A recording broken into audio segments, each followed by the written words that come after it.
આજે અમે બનાવી રહ્યા છીએ મોરૈયાની ખીચડી, અને એ પણ ઉનાળામાં બનાવતા હોઈએ અમે સંતો એ રીતે. તમને એમ થશે કે શું ઉનાળામાં કંઈ અલગ રીતે બનતી હોય? જી હા, ઉનાળામાં વાતાવરણને સાનુકૂળ હોય એવા શાકભાજી આપણે નાખવાના હોય. કોઈ પણ વાનગી હોય, પણ ઋતુ અનુસાર દરેક વાનગીમાં ફેરફાર થઈ શકે, ઇવન આપણે કરી શકીએ. આજે અમે મોરૈયાની ખીચડી બનાવીએ છીએ. એમાં બટાકા તો નાખવાના જ છે, એ સાથે સાથે દૂધીનો ઉપયોગ કરીશું.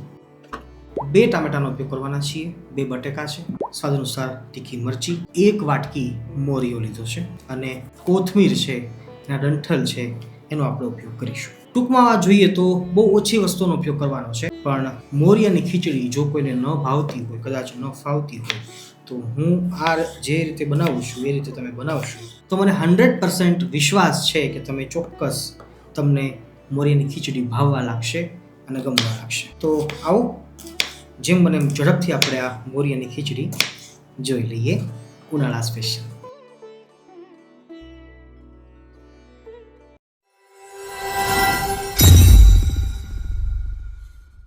બટેકાના ટુકડા છે એ મીડિયમ સાઇઝના કરવાના છે. દૂધી છે, આપણે એને છીણવાના છીએ, કારણ કે દૂધીને પાકતા થોડીક વાર લાગે, એટલે આપણે એને છીણીશું. બટેકાના ટુકડા હોય તો વાંધો નથી. ટામેટામાં કંઈક મુદ્દો એવો છે કે ઘણા લોકો પરંપરાગત રીતે ટામેટા નથી ખાતા ફલાહારમાં, તો એવા લોકો ટામેટાને સ્કીપ કરી શકે છે. અમારી પરંપરામાં અમે સંતો ટામેટા ખાતા આવીએ છીએ, એટલે હું ટામેટા નાખી રહ્યો છું. બાકી હળદર છે, ટામેટા છે, આદુ છે, આ તમામ વસ્તુઓ, સિંગદાણા છે, નમક છે, આ તમામ વસ્તુઓ છે એ જેને પરંપરાગત ન ખવાતું હોય એ લોકો છોડી શકે છે.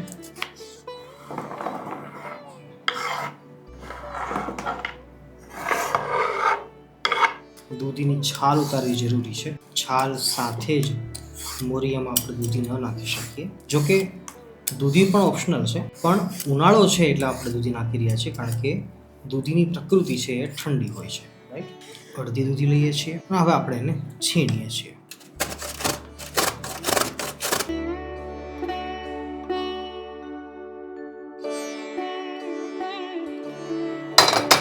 પ્રેમામૃત ઘી. એકાદશી છે એટલે માટે આપણે ઘીથી વઘાર લઈ રહ્યા છીએ. ઘણા લોકો તેલથી પણ લેતા હોય છે, બંને લઈ શકાય. અમારે તો પરંપરાગત ઘી અને તેલ બંનેનો ઉપયોગ થાય છે ફલાહારમાં. ઘી કરીએ તો વધારે સારું, અને સ્પેશિયલી ઉનાળામાં ઘી વધારે સારું. અમારા ગુરુકુળની ગીર ગાયોનું ઘી હવે આખા ગુજરાતમાં અને ગુજરાતની બહાર મુંબઈ સુધી પણ અમે ફ્રી હોમ ડિલિવરી પહોંચાડીએ છીએ.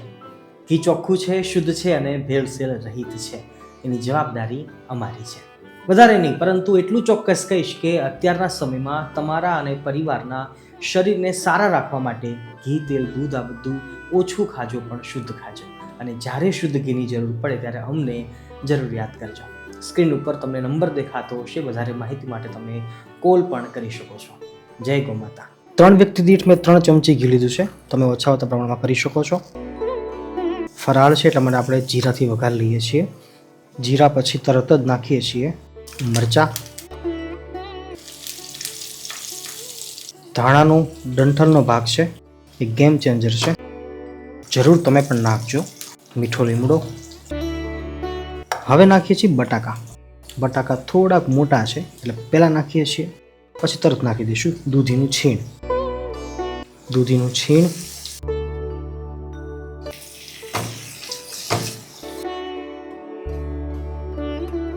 અને તરત નાખીએ છીએ ટામેટાં. ટામેટાં નાખ્યા બાદ થોડુંક નમક નાખી દઈએ, આટલા શાકભાજી પૂરતું. એકવાર સારી રીતે ચલાવી લઈએ અને પછી આને 2 થી 3 મિનિટ માટે પાકવા દઈએ અલગથી. ધીમા તાપે આપણે એને 2 થી 3 મિનિટ આપી દઈશું, તો આગળ જતાં કાચું રહેવાની સંભાવના નહીં રહે. ગેસની ફ્લેમને ધીમી રાખજો એટલે ચોંટવા પ્રયાસ ના કરે. આ બાજુ આપણે શાકભાજી પાકે ત્યાં સુધીમાં આપણે મોરિયાને જોઈ લઈએ અને ધોઈ લઈએ 2 વાર ચોખ્ખા પાણીથી. અમે સંતો આમ તો યુઝ્યુઅલી 3 વાર ધોતા હોઈએ છીએ, પણ 2 વાર ધોઈએ તો પણ ચાલે છે. અંદર ધૂળ ને કચરો હશે એ નીકળી જશે.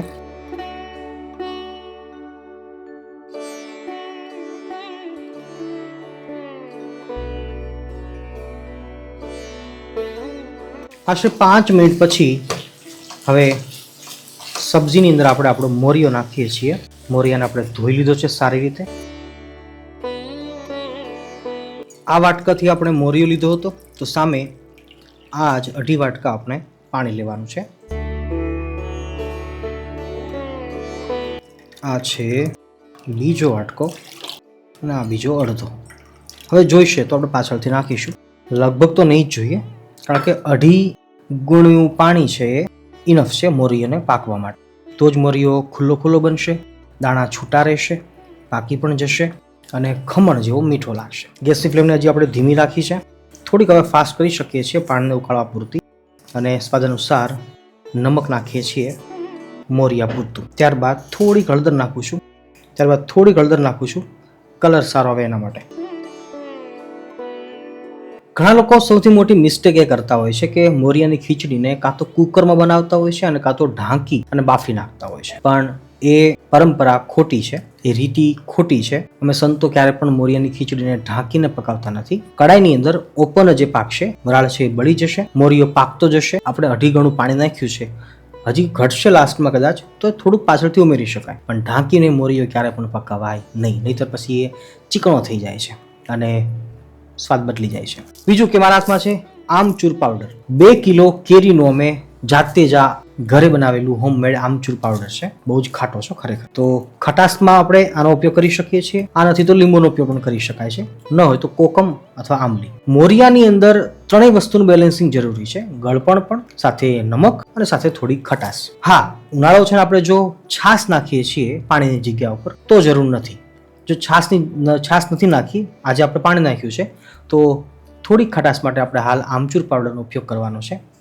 આનો વિડીયો પણ આપણા યુટ્યુબ ચેનલ ઉપર આવી ગયો છે, તમે ચોક્કસથી એ જોઈ લેજો અને ઘરે જ કાચી કેરીનું આમચૂર બનાવી લેજો. Look at this.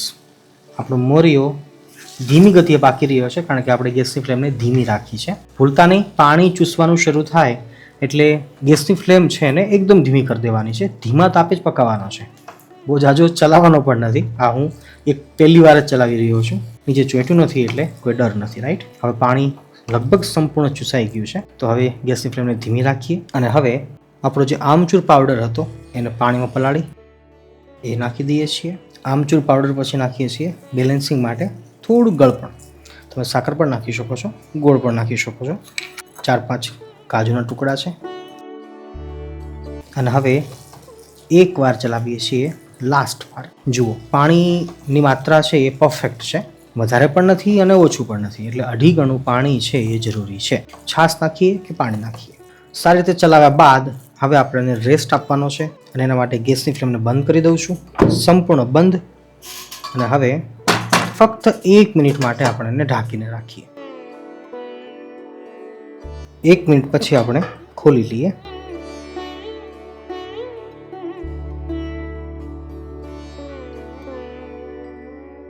છેલ્લું જે આ સ્ટેપ છે થાળીમાં નાખવાનું, એ સૌથી મહત્વનું સ્ટેપ છે. જો આપણે કડાઈમાંથી બહાર કાઢી લઈએ તો એની હીટિંગ પ્રોસેસ છે અટકી જાય છે અને મોરિયો છે હવે આગળ વધારે પાકતો બંધ થઈ જશે, એટલે ચીકણો નહીં થાય અને દાણો છે એ છૂટો છૂટો રહેશે. મોરિયો છે એ ખીલો ખીલો બનશે. ઘણા લોકો કડાઈમાં જ રાખી દેતા હોય છે અને એના કારણે મોરિયો છે એ વધારે ચીકણો થઈ જાય છે, વધારે પાકી જાય છે. એટલે ઓવરકુક ન થવા દેવા માટે આપણે આ થાળીમાં રાખી લઈએ છીએ અને થાળીની અંદર જ અડધો કલાક 15 મિનિટ પડ્યું રહેશે. પછી આના ચોસલા સરસ પડશે, જાણે કે ખમણ અથવા તો ઢોકળાના આપણે પાડતા હોઈએ એ વાત.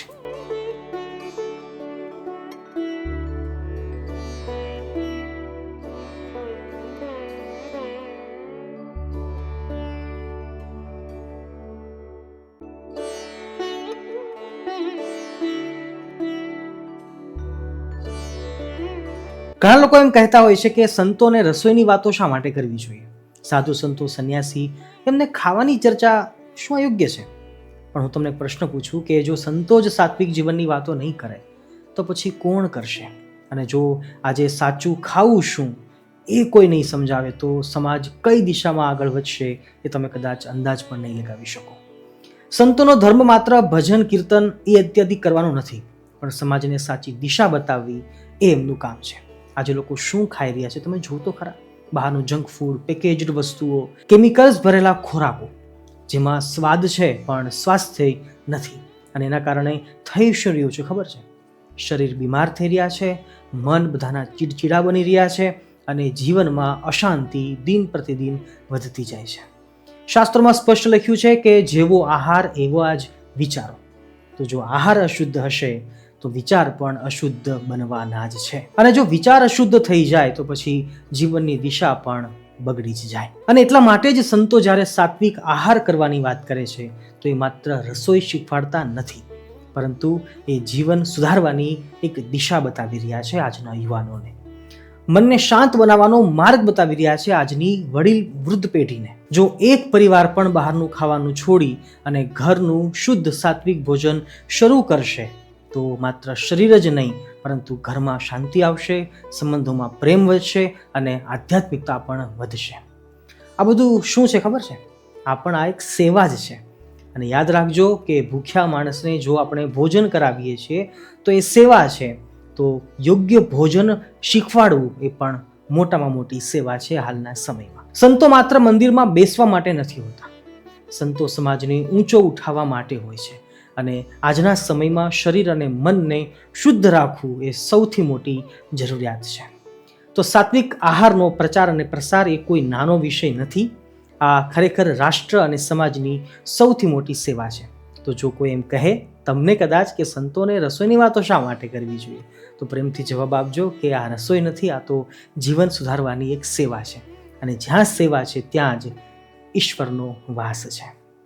નમસ્તે.